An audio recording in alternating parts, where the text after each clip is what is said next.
Hi everyone. We've got a brand new story to share with you, so let's begin. My name is Jordan. This happened many years ago when I was at the university.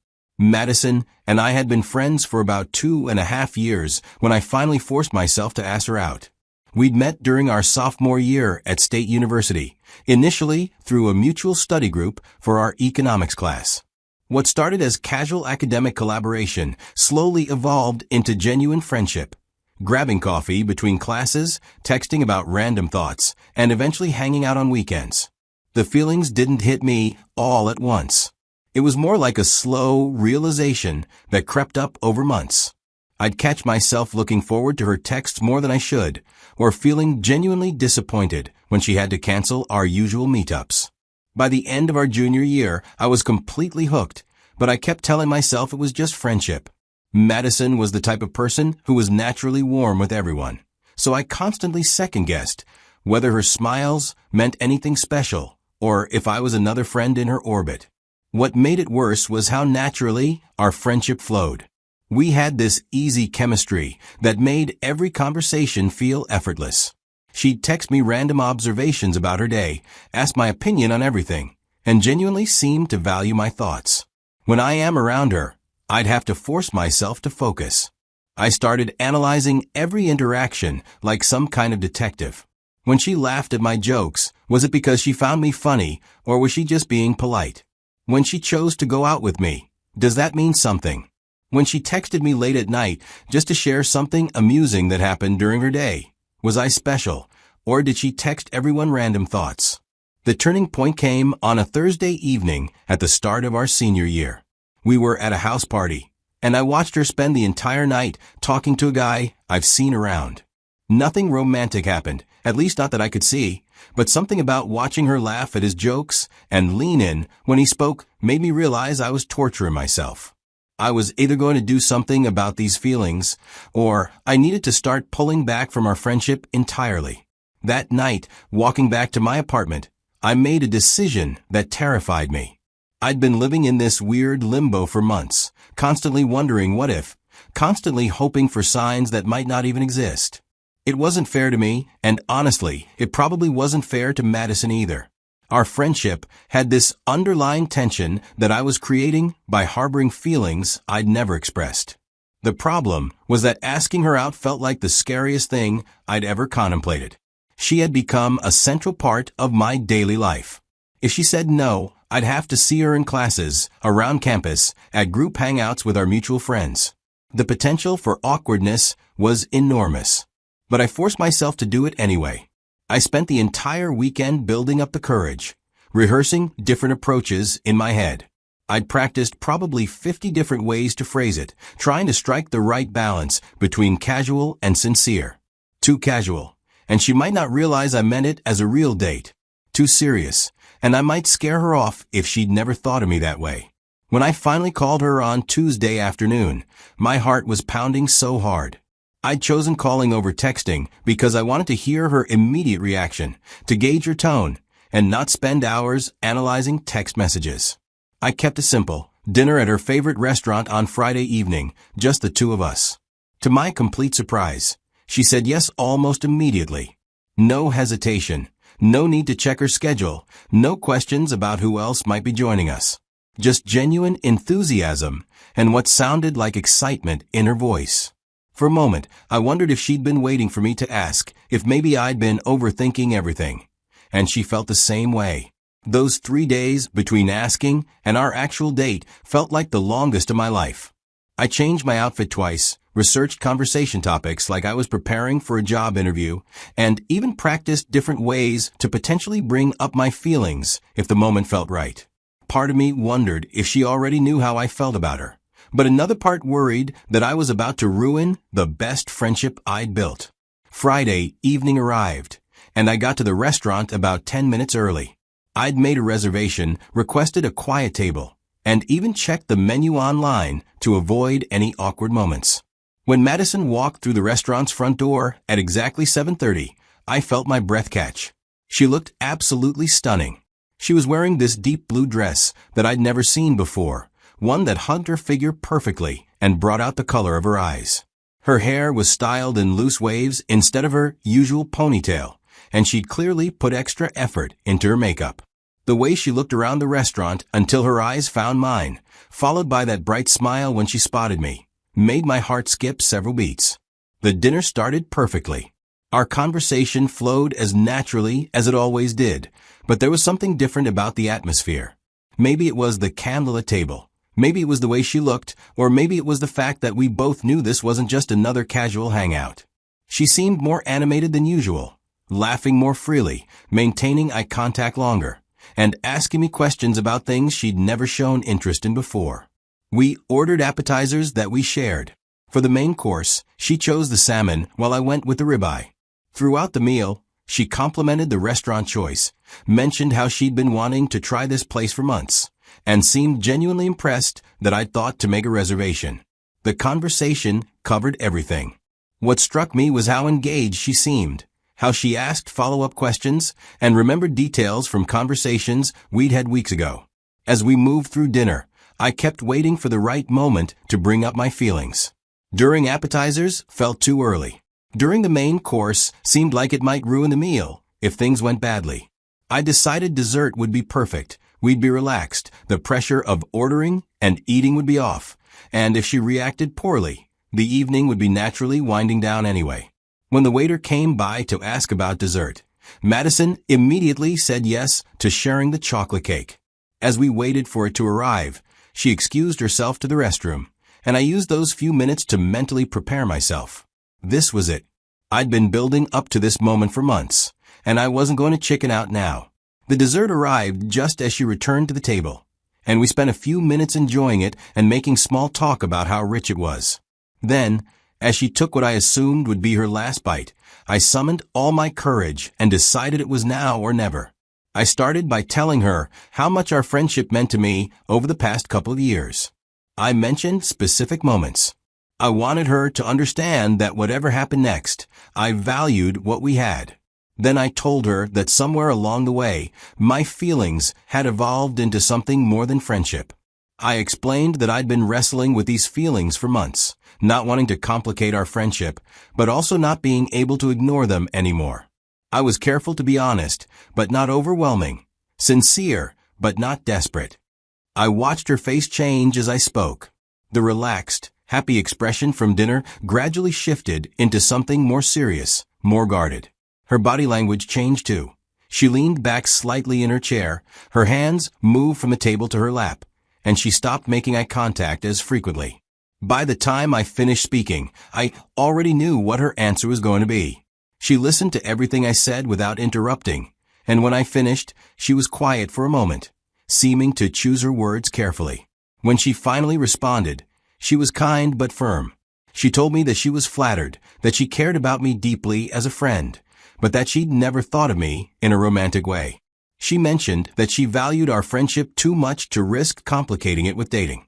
She went on to explain that she was in a place in her life where she wasn't really looking for a relationship anyway. She had job applications to focus on, graduation coming up, and she felt like adding romance to the mix would just create unnecessary stress. She emphasized that it wasn't about me personally, that I was an amazing friend and would make someone very happy someday, but that someone just wasn't her. When she was done speaking, she looked at me expectantly, probably waiting for me to argue with her points, to try to convince her to give me a chance, or to ask if there was anything I could do to change her mind.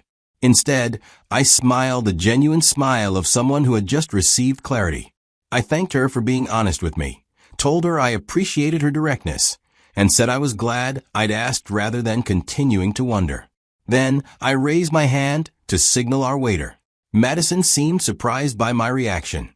She started to say something about how she hoped this wouldn't change our friendship, but I gently told her that, of course, it wouldn't, that I respected her answer completely. When the waiter brought the check, she reached for her purse, but I waved her off and handed over my credit card.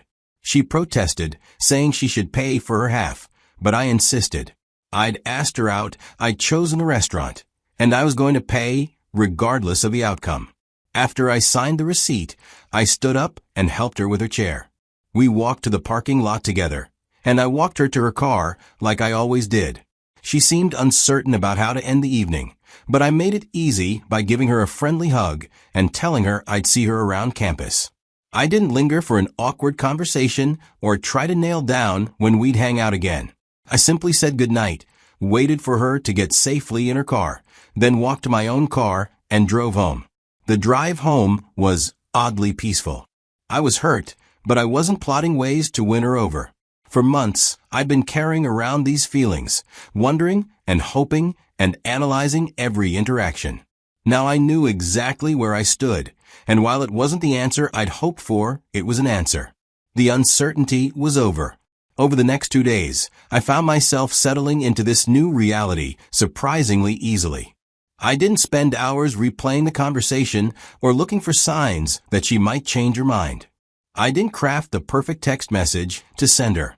Instead, I felt like I was emerging from a fog I hadn't even realized I'd been living in. I caught up on assignments I'd been procrastinating on, went to the gym, and actually enjoyed hanging out with my roommate without half my brain being occupied with thoughts of Madison. It was like I'd been holding my breath for months and could finally exhale. Then, 2 days later, on Sunday evening, my phone rang. Madison's name appeared on the screen, and I felt absolutely nothing. No excitement, no anxiety, no hope that she was calling to tell me she'd changed her mind.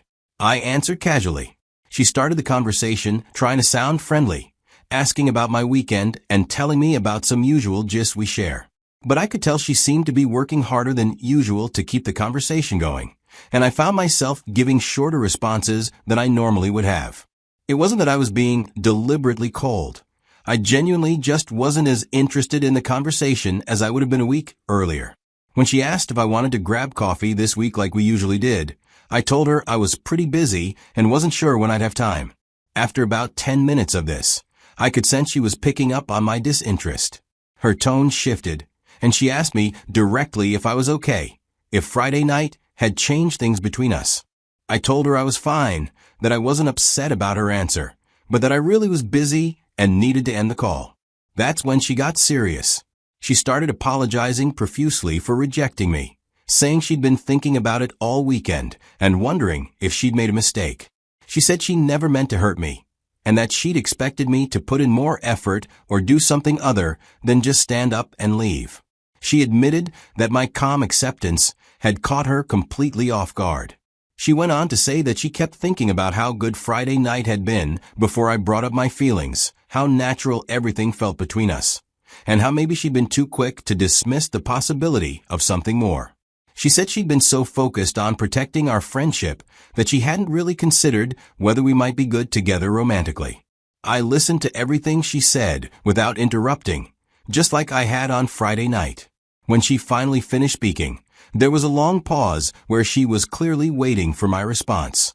I could hear the hope in her voice, the expectation that I'd be excited she was reconsidering. Instead, I told her to forget I ever asked her out. I said that her first instinct on Friday night was probably right, that we were better as friends, and that I didn't want her second-guessing herself just because my reaction wasn't what she'd expected. I thanked her for calling, but said I really did need to go, and then I ended the call.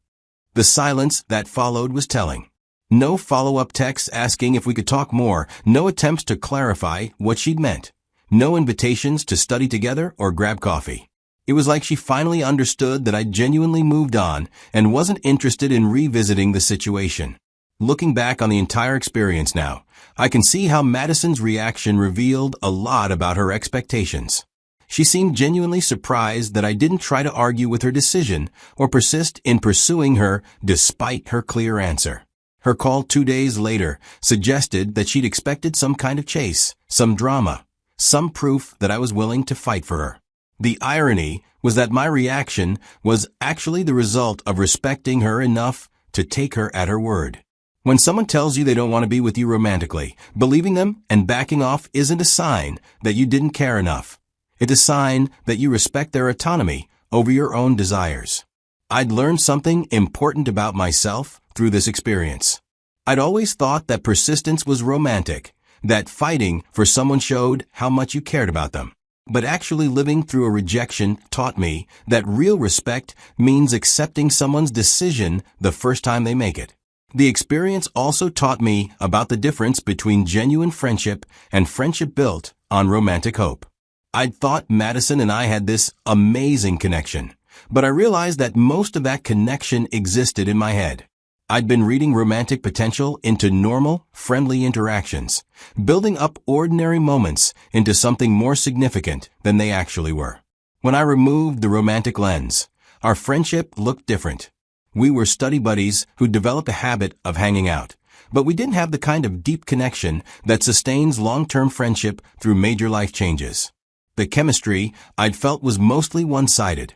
This realization wasn't bitter or disappointing. It was actually liberating. It meant I could stop investing so much emotional energy into analyzing our interactions and wondering what everything meant.